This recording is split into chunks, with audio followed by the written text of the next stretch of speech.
I'm not ashamed. What are the names of the families of Reuben, Simeon, and Levi? This is the question that we seek to answer today as we continue our verse-by-verse study of the book of Exodus on walking through the Bible. Word the glory of his cross. If you have a Bible with you, you can turn to Exodus chapter 6. We're going to be reading from verses 14 to 19.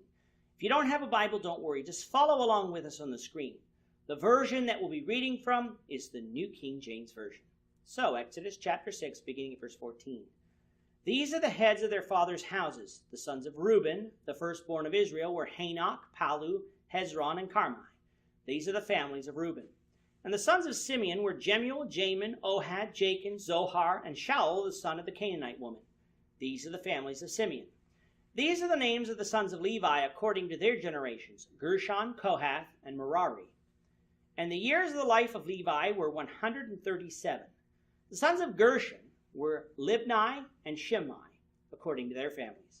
The sons of Kohath were Amram, Izhar, Hebron, and Uzziel. And the years of the life of Kohath were 133. The sons of Merari were Malai and Mushai. These are the families of Levi according to the generations. In chapter 6, we've been dealing with God's response to Moses, following Moses pleading the case of the children of Israel before God. The children of Israel felt abandoned by God for not being delivered immediately by God from Pharaoh's hands. Sometimes man doesn't know why God does something, or even know how God does something, so they accuse God of sinning against them or being unfair to them. But such is never the case with God.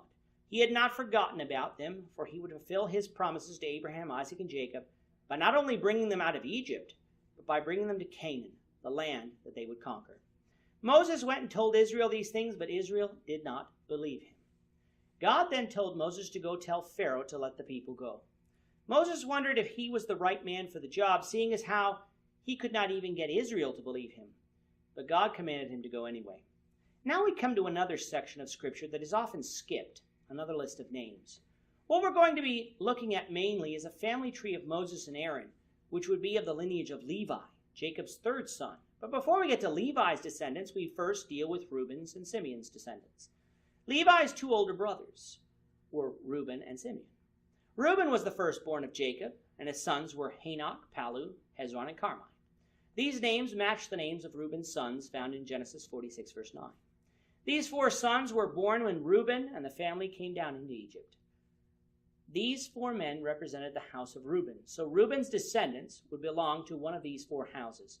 In total, in the second year after they came out of Egypt, Reuben's tribe totaled 46,500 men over the age of 20 who were able to go to war, according to Numbers 1:21. Of course, that number did not include women and children, so the tribe was actually much larger than that. This was about the same size of the tribe of Reuben at the time here in Exodus 6, showing us that in a span of 430 years, how fast the tribe of Reuben grew.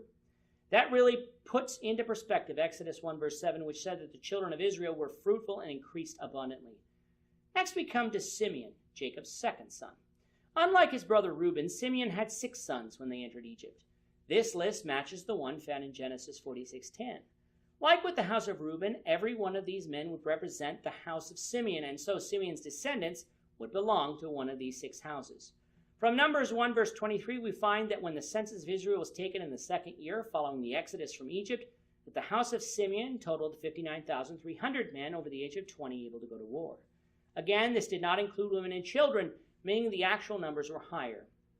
Now we come to Levi, the house from which Moses descended.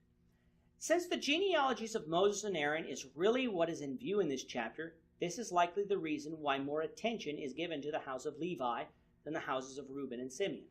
As we pass by these names, let's pay close attention to them, for the house of Levi is going to play an important role in the nation of Israel. While Reuben had 4 sons, Levi only had 3. Their names were Gershon, Kohath, and Merari. When we finally get to the numbers of the children of Levi in Numbers 4:39, we find that the numbers of males 1 month and above were only 22,000. Notice that Levi's tribe was counted as males from 1 month old and above, and not 20 years old and above. We'll get to the reason why Levi was numbered this way in our study of Numbers. Unlike with Reuben and Simeon, we are not told their ages when they died here in Exodus, but we are told the age of Levi when he died, which was 137. Given that Levi was about 4 years older than Joseph, we find that he lived about 23 years longer in Egypt after Joseph's death, meaning that by Levi's death, there would be about 336 years left in Egypt. Gershon, Levi's oldest son, had 2 sons mentioned, Libni and Shimei. We aren't given Gershom's age when he died. Kohath would have 4 sons mentioned, Amram, Izhar, Hebron, and Uzziel. Kohath would live to the age of 133 before he died, but since we don't know how old Levi was when Kohath was born, we cannot determine when exactly he died in relation to Israel's captivity. Merari, Levi's youngest son, had 2 sons mentioned, Malai and Mushai. Seeing the family sizes of the Levites here in Exodus 6, we do get a clue as to why they were the smallest tribe in Israel. We will discuss the direct family of Moses, the Lord willing, in the next episode.